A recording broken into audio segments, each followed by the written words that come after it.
Kinakabahan talaga ako mga kapatid. Good evening po mga kapatid. Happy week of prayer po sa ating lahat. Maraming salamat po sa amin nyo. Thank you so much po sa amin po ng awit. Bigla ko tuloy naalala. Nung panahon po nung ako po ay 13 years old. Meron po kasing pastor na kumukop sa akin noon. Tapos every morning, nag-worship kami. Yun. At ang pinapaamin po namin doon yung kindergarten, tapos yung To God Be the Glory, ayan. Kaya narimini sa amin yung panahon na ako po ay inaalagaan ng pastor noon. Kasi nga sa amin po, ako lang po ang 70 Adventist sa aming pamilya. So, pinutok nila po para paralan, Bible studyhan, para marami matutunan ako sa Bible. So, yun.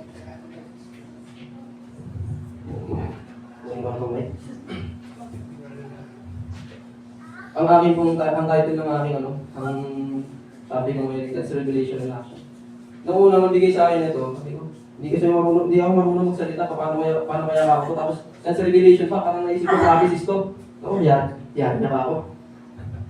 Hindi ko alam kung paano ako ito i-deliver yung i-deliver yung sa akin ito.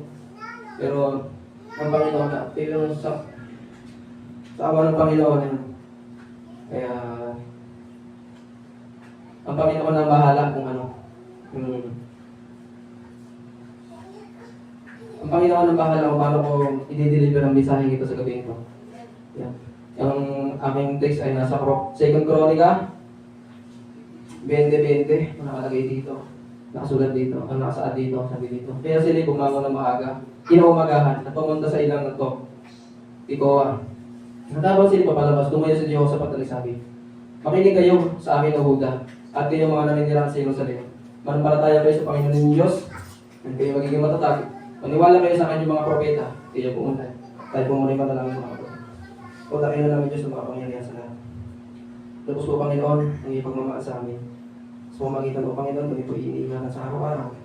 Ginigising tayo kinamagahan, at iniingatan sa lahat Panginoon ng aming ginagawa. Panginoon, ang iyong pong banal na Espiritu ang lumabog sa amin Panginoon. Nakunawaan po namin ang iyong mga salita. Ito tayo pag-gamit namin sa pang-araw-araw po. Maraming salamat o Diyos, pag tinisahin pa na namin. Patawad Panginoon sa mga pag-uwal at pag-asa sa Panginoon Jesus. Yan. Sabi dito, isipin mo ito mga kapatid, kung may cellphone ka, wala kang charger. Diba? May cellphone ka ba? Sabi nga dito, may cellphone ka ba? Kung wala kang charger, paano mo magagamit yung cellphone mo kung wala kang charger, di ba? Pag nalukat yun, paano mo na magagamit din yung cellphone mo? Di ba? Yung mga panahon na yun mga kapatid, nagkaroon ng ikwento ka lang mga kapatid. Mga panahon na yun na ako nasa construction. Nagkaroon ng bagyong Karning. Yan. Hindi, syempre, nagkaroon ng brownout. Cellphone ko ngayon, paano ko ngayon makakapag-message sa magulang ko? Tumatawag yun, maingat ka. Message ng message yun. Ito, nag-aalala niya kasi nga, ako lang mag-isa doon, nagpapantay sa barracks namin. Nasa Palayan City ako noon. Ako lang mag-isa nagpapantay sa barracks namin. Bagyong Karning, paano na ngayon nag-aalala yung mga magulang ko? So yun nga, panahon na yun, naubos yung mother ng cellphone ko, paano na sila may makapag-chat? Tapos isa pa, may atin din ako sa online games, parang din ako, napaboring din ako kasi nga, parang out, maghapon din. Hindi ko alam kung nagagawin ko, parang parang natutuloy pa. Wala, ang hirap pag nasanay ka sa cellphone, tapos biglang wala, parang ang hirap, di ba? Ganun din tayo mga kapatid na, mahirap din mabuhay na wala sa atin ang Panginoon, di ba? Yan. Ang tanong ni God noon kay Adan, nasaan ka? Yan. Siya rin to. Maraming mga kabataan ngayon yung mga kapatid. Alam mo tama pero hindi maunawaan ng Diyos. Ito yung mga problema ngayon sa mga kabataan sa ngayon na alam mo tama pero hindi ginaunawaan ng Diyos. Parang alam nila na bawal mag-cellphone sa loob ng simbahan tuwing araw ng Sabat pero cellphone na cellphone. Yan. Tapos, hindi napapansin ang paraan na kaya pakipag-usap sa atin. Para bang kinakausap tayo ng Diyos ng bulong sa atin yung araw ng, di ba, every Friday, atin yung bukso. Lalo pag Friday evening. Ayan na. Siyempre, siya may mga mahilig mag-TikTok dyan. Ayan. Mahilig mag-TikTok, mahilig tumabay sa Facebook, sa Messenger, at manood ng Reels. Ayan. Ayan na yung bumubulong sa atin na, huwag na yan kasi sabat na. Pero, hindi natin pinapakinggan. Tuloy-tuloy pa rin tayo kasi ang sarap mag-scroll eh. Yan, minsan naisip na hindi kailangan ng propeta o gabay ng banal na spirito. Iniisip natin na, okay lang, sasampa naman ako tuwing araw ng Sabat eh. Ba't kailangan mo kung mag-aral ng Bible? Diba? Okay yan, nakikinggan ko naman sila, napapakinggan ko naman sila Brother Jimmy, yan. Pagaling naman yung magsalita, okay lang, ibabasa na naman sila ng Bible. Diba? Hindi ko na kailangan mag-aral kasi nababasa naman namin yun, di ba? Pero, kailangan natin yan kasi nga, para sa ating sarili. Kailangan natin ng Bible. Kailangan natin ng Word of God kasi para ipaglaban ng ating buong pananampalataya. Parang bigla mo tungo sa ginagawa sa church pero hindi sa puso yun. Yan ang sabi ko lang kanina, hindi simba lang tayo ng simba pero para sa puso. Parang sisimba lang tayo, atin lang, tapos pagkatapos lang wala na. Hindi natin nasasabuhay. Parang nagsermon si Kuya Rico Tiguro, yan. Pakinggan natin nagsermon siya.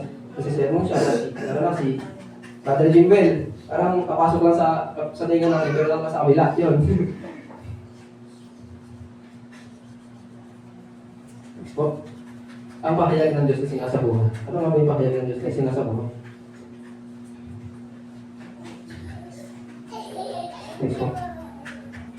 Yan. Ang tanong kay Adam, nasaan ka?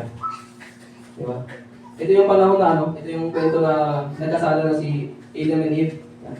Pagkatapos sa Genesis chapter 3 verse 9 yan. Sa Genesis chapter 3 nakasala yan nung panahon na nagkasala na si Eva si Adam. Ang tanong nasaan ka? Sa Genesis chapter 3 verse 8, pagkatapos magkasala, narinig nila Adan at Eva, ang dinig ng Panginoon sa halamanan at sila nitago. Sa verse 10. Sabi ni Adan, narinig ko ang iyong dinig at ako'y natakot sapagkat ako'y hubad, kaya ako'y nagtago. Yan.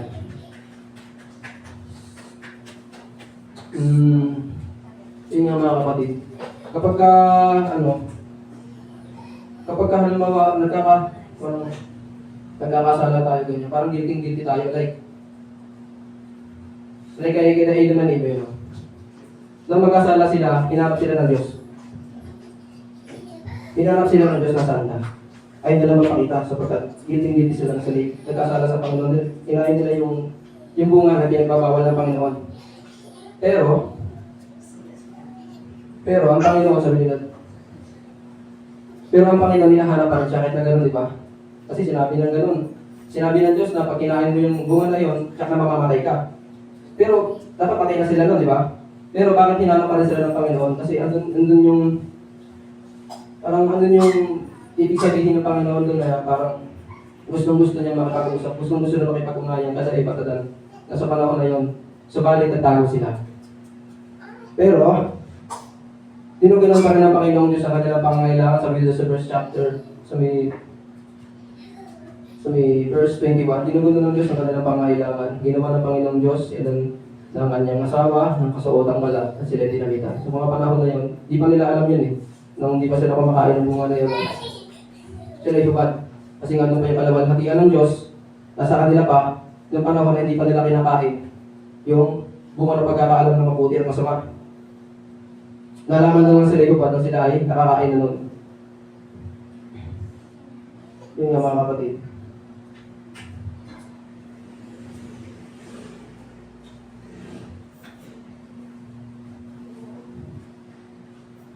Pangalawa, ang pangkalahatang pahayag ng Diyos sa pamamagitan ng kalikasan. Ayan. Pakipag-usap ng Diyos, parang sa umpisa, parang God's love us kahit na tayo makasalanan. Diba? Kahit nagkasala tayo, mahal pa rin tayo ng Panginoon. At isa pa, yung sa una is parang kahit na nagkasala tayo, na papakinggan pa rin ng Diyos kung ano yung pangangailangan. Parang ibigay pa rin sa atin ng Diyos kung ano yung pangangailangan natin. Pangalawa, ang pangkalahatang pahayag ng Diyos sa pamamagitan ng kalikasan. Yan. Ayon sa Hebreo, sabi dito. Ayon sa Hebreo chapter 1 verse.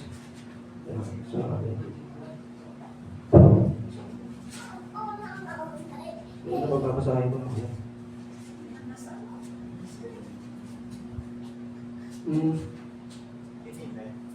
Ano kasi yun yung sabi dito chapter 1 nito. Nung muli nagsalita ang Diyos, verse 1, sa atin ang ninuno sa iba't ibang panahon, sa iba't ibang paraan, sa pamamagitan ng mga propeta. Ngunit ngayon, sinagsalita sa atin sa pamamagitan ng kanyang anak, sa pamamagitan ng anak ng nalikha ng Diyos. Ang sa sinubog na siya'y inalaga niya ang may-ari ng lahat ng bagay. Amen. Parang sinasabi dito na nagsalita ang Panginoon sa ngayon sa kanyang mga pag-isip, nagkaroon na nung dahil nga sa kasalanan, parang nagkaroon ng problema sa pagkikipag-usap ng Panginoon sa tao kasi nga makasalanan ni tao. Diba? Para hindi nila kayang makipag-usap pa kasi nga ba na mamamatay yung tao. Nagkaroon ng problema. Sige pag-unayan yung tao sa Diyos. Pero nung panahon na yung kay Ibadadan, is nakakausap pa nila ang Panginoon ng harapan. Pero subalit sa mga susunod na henerasyon, like Noah, diba? At sa mga sumunod pa na generation, dahil sa kasalanan ng tao, lumayo ang Diyos sa tao dahil sa kasalanan ng tao. Kasi sobrang banal ng Panginoon, hindi na pwedeng makipag-usap ang Panginoon sa magitan ng pinapadalan lang siya ng mga propeta.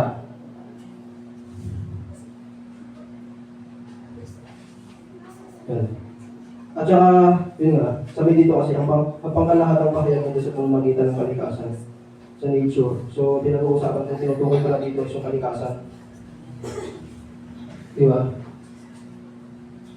Malalaman natin na mahal tayo ng Panginoon at hindi pala tayo nagpapasa ng Bible. Hindi pala tayo Christian. Halimbawa, yung mga tao na hindi nakakaalam ng panlalakang salita.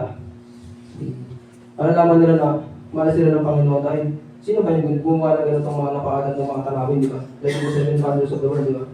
Sino yung gumawa ng mga bagay na to? Like, sa dito lang sa Pilipinas, yung mga magandang tanawin dito, like Palaweres Terraces, sa Baguio, sa mga may magandang mga ano dito tanawin. Like kasi doon sa Nueva Ecija, kung nakikita ko doon yung nakikita ko doon yung bundok ng Sierra Madre. Di ba? Sabi ko, paano kaya maiuwi ko? Kung walang Diyos, di ba? Paano kaya magagawa ang mga bagay na to kung walang Diyos? At saka meron din akong narinig na kanta, yung Creation. Sabi niya doon, sa lyrics niya, oh, how could I say there is no God? Sa mga bagay na nakikita ko, sa mga umaawit, sa mga bulaklak na umuusbong, yun, sa mga dagat, di ba? Pinapakita ng Diyos yung pagmamahal na sa akin sa pamamagitan ng kalikasan. Tulad na lang nito mga kapatid. Yan, isang halimbawa sa kalikasan yung bubuyog. Kapag yung bubuyog nakatago sa nektar, bumabalik ito sa pugad at gumagawa ng wiggle dance upang ipakita ang direksyon ng layo ng pagkain. Hindi ito sumasama sa iba, nananatili ito sa pugad habang sinusundan ng iba ang kanyang galaw. Yun. Diba? Pangatlo, special na pahayag ng Diyos ang tinig ng mga propeta. Yun. Ang pangatlo is ito yung sa madaling salita, ito yung banal na kasulatan. Yan.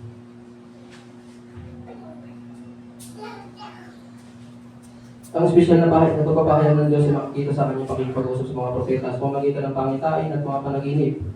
Di ba? Sa bilang 12 o sa sinasabi ng Diyos, nagpakilala siya sa mga propeta sa pamamagitan ng pangitain. Sino po ba alam natin na prophet na inibigyan ng pangitain, di ba? Kaya kinakausap natin sa pamamagitan ng panaginip. Sino ba yung mga prophet at sa mga prophet na yun? Di ba? Si Prophet Daniel, yan. Sino ba? Sino ba mga propeta yung si Elijah, si Jacob. Hindi yung mga propeta, like yung mga piniling ng mga pangitan, si Jeremiah, yan. Si Isaiah, yan yung pinapakita nila na yung piling pangitain na merong tutubos sa kasalanan ng tao, si Isaiah. Si Isaiah po yan. Yan. Isa pa si Samuel, si Propeta Samuel. Yan. Nagpapakilala ang Diyos kung mamagitan ng mga pangitain. Ayan. Si Daniel nakaranas sa pangitain kung saan libo na mga langit na nila na binigyan sila ng nakasit. Yung kwento na ito mga kapatid yung yung sa chapter 10. Nang binasa ko ito pala yung kwento na yung about sa isang lalaki na nagliliwanag. Yun. Pero si Jesus Christ yun. Na nagliliwanag, tapos nang nagsalita yung nagliliwanag na yun, nawalan siya ng lakas. Kasi nga, sa panahon ng ating Panginoon, nawalan siya ng lakas. Pero, andun si Angel Gabriel para bigyan siya ng hingi. Yan. Kanya si Angel Gabriel, hingi po siya para balik ulit ang kanyang lakas. Kasi sumubsob nga siya dun eh. Nang nagsalita yung si Jesus doon sa may pangitain niya, nang nagsalita yung naglilingling doon, is sabi nawalan siya ng lakas. Kaya, yun. Hindi po ang mga langit na nilang tinigin siya ng lakas. Siya may gumagamit ng mga panaginip. Yun nga. Like si Jeremiah, yan. Nasabi lang natin kanina. Si Jeremiah, si Prophet Jeremiah, chapter 23, verse 28, ng propeta ay may panaginip din nagsasalita sa panaginip. Ganon din naman si Jacob. Sa Genesis chapter 28, nanaginip siya huwag ng isang hagdan na nagdurutong sa langit at lupa at ang mga anghel ay umakit at umababa rito. Ito yung mga panahon na ano eh. Anong binasa ko itong chapter na kalimutan ko na? Chapter 28. Ito yung natulog siya doon sa may bato. Tapos, nanaginip siya na itong lupang ito ay ibibigay ko siya, sabi ng Panginoon. Itong lupang ito ay ibibigay ko sa iyo. Sabagat, yan. Nanaginip siya ng, yan, na mayroong isang hagdanan na turo doon sa langit at lupa at may mga anghel na papanggit manao.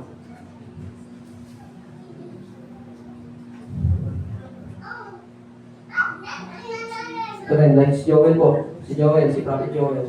Si Joel chapter 2 verse 28 and 29, pinalaman ng Diyos ng pagpatuloy pagbibigay niya sa mga panaginip sa pamagitan sa pangitain hanggang sa mga huling araw. Yan. Hindi nabanggit dito yung kay ano.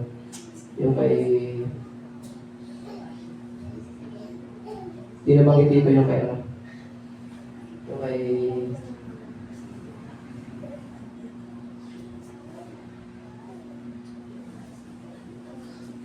pang-apat, liwanag o iluminasyon bilang pahayag ng Diyos na sinasabuhay. May isa pang anyo ng pahayag, ang iluminasyon ng Banal na Espiritu ay gumagabay sa mga mananampalataya upang maunawaan ng katotohanan. Ayon sa Juan chapter 16 verse 13, ang Espiritu ng katotohanan ay gagabay sa atin sa buong katotohanan. Yung nga, ito yung pinag-uusapan dito is about the Holy Spirit, guide by the Holy Spirit.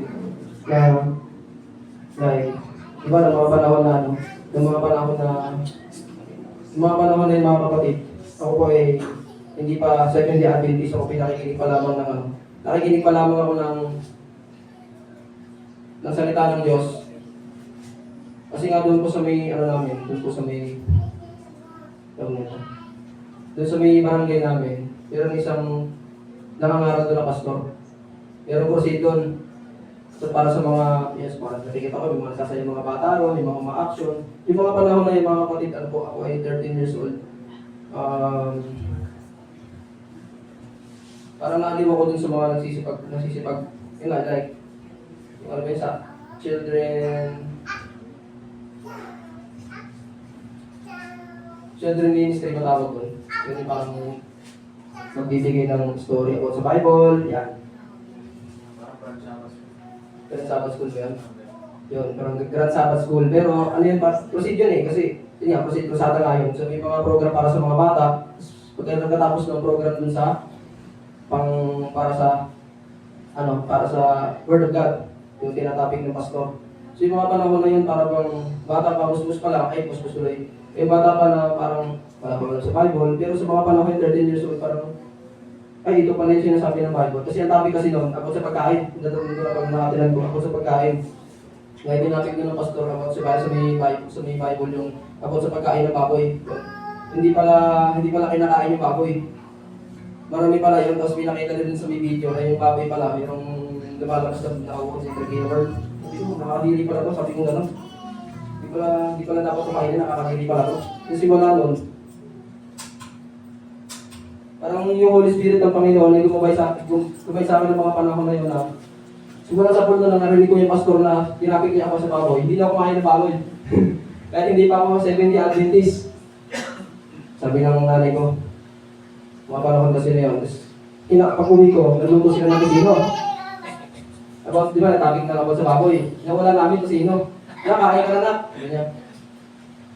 Ako, patay baboy. Kung gano'n. Ay, hindi po makakain yan kasi sabi din sa Bible. Sabi nga ako sa Bible, hindi daw mapakain yung baboy. Galit na galit yung nanay ko. Ang ginawa, huwag ka na ikaw kumain. Sa akin ng gano'n. Di, ano ikaw yung ulamin mo? Di, sabi ko na, chichirya na lang. Alam mo yung inuulang ko ng mga kapatid is yung ano, chichirya na lang ako, yung ulamin ko. Bibili na lang ako ng chichirya, yung bangus. Kaso hindi pa rin ako binigyan ng pera ng nanay ko. Kaya ang inulang ko noon, hindi. Ang inulang ko ng mga kapatid, yung ano, yung adobo, toyo tsaka mantika pinaghalo. Yun ang inulang ko mga kapatid. Kaya mula sa multo na narinig ko na yung pagkain ngayon doon nga sa may baboy, hindi na talaga ako kumain ng doon mga kapatid. Yung Holy Spirit is, gumagamit naman ng Espiritu para i-push ka. Parang sa katotohanan, parang gumagamit ng parang andyan yung Holy Spirit para i-guide ka sa katotohanan ng tanggap mo. Yan. Ang pahayag ng Diyos ay yung mensahe para sa atin. Ang pahayag ng Diyos ay maabot sa mga hindi nananampalataya sa pamamagitan ng kalikasan. Nagipag-usap siya sa atin sa pamamagitan ng mga propeta at ang kanyang salita. Gumagawa rin siya ng banal na spirito sa puso ng mga nananampalataya upang maunawaan ang katotohanan. Yan. Naway hayaan natin maabot tayo ng Diyos at pagbuhin tayo ng mga katotohanan mula sa kanyang salita. Yan. May mga tanong dito, bakit daw nangyayari ito? Hindi tayo nananalangin para maintindihan ng Panginoong Diyos. Yun, pag nagbabasa tayo ng Bible, di ba parang kahit ulit-ulit natin binabasa, parang hindi natin maintindihan kahit isang verse lang, di ba? Kahit isang verse lang na binabasa natin sa Bible, parang ano ba? Paano ba unawain ito? Yung, kasi nga hindi tayo nananalangin. Kasi nga yung word of God is holy. Pag hindi tayo nananalangin, paano natin maunawaan, di ba? Paano natin maunawaan yung kanyang salita?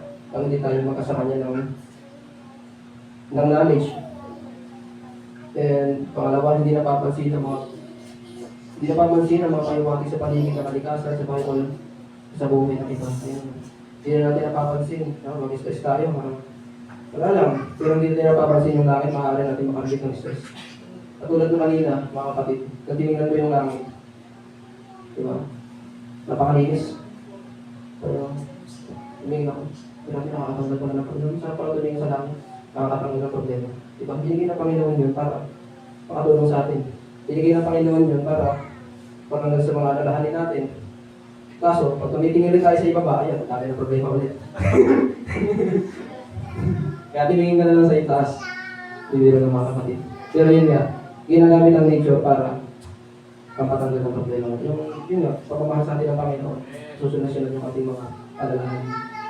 Kulang tayo sa pag-unawa sa espesyal na paraan ng Diyos na magsalita. Through prophecy, dreams, vision, sa pang-araw-araw ng patnubay. Ayan. Pag doon nga sa parang nakukulangan yung pamumuhay natin kapag wala tayong banal na spirito na gumagagay sa atin. Katulad na lang sinabi ko ng umpisa, di ba? Na araw na lang Sabat is parang may bumulong sa atin na huwag na mag-cellphone. Like sa Friday evening pa lang, may marami na mga talks. Huwag ka nang gagawa ng ganito. Kasi nga Sabat na. Huwag ka nang manonood ng K-drama kasi Sabat na. Huwag ka nang mag-TikTok kasi Sabat na. Huwag ka nang mag-scroll kasi Sabat na. Tapos, basta kung ano-ano pang mga hindi pwedeng gawin. Pero, ginagawa pa rin natin. Kasi nga kulang tayo sa hindi naman, pinapapakinggan natin yung Holy Spirit na gulong sa atin, pero hindi lang natin siya hindi lang natin ina-accept, parang hinahayaan lang natin yung maliit na tinig na yun na pagkama para sa atin. Pero dapat yung Holy Spirit is pinapakinggan natin yung maliit na tinig. Ayun na. Ayun na. Tapos na yata tayo mga kapatid. Tara, tulog na tayo. Yan. Ang Diyos ay laging nakikipag-usap sa atin. Kalikasan sa lahat ng nilikasan, nagpapatuto sa Kanya. Yan. Tulog ngayon nga. Ang Panginoon ay laging nakikipag-usap sa atin. Sa mga kalikasan, sa kanyang mga salita o like sa Bible ang ipag-usap sa atin sa pamamagitan ng banal na kasulatan at sa limang tindig ng Holy Spirit. Ito yung mensahe para sa atin. Hayaan natin ang Diyos na magsalita at maging sa atin. Hindi sapat na marinig lang, kailangan natin intindihin natin sa buhay. Ito po mga kapatid.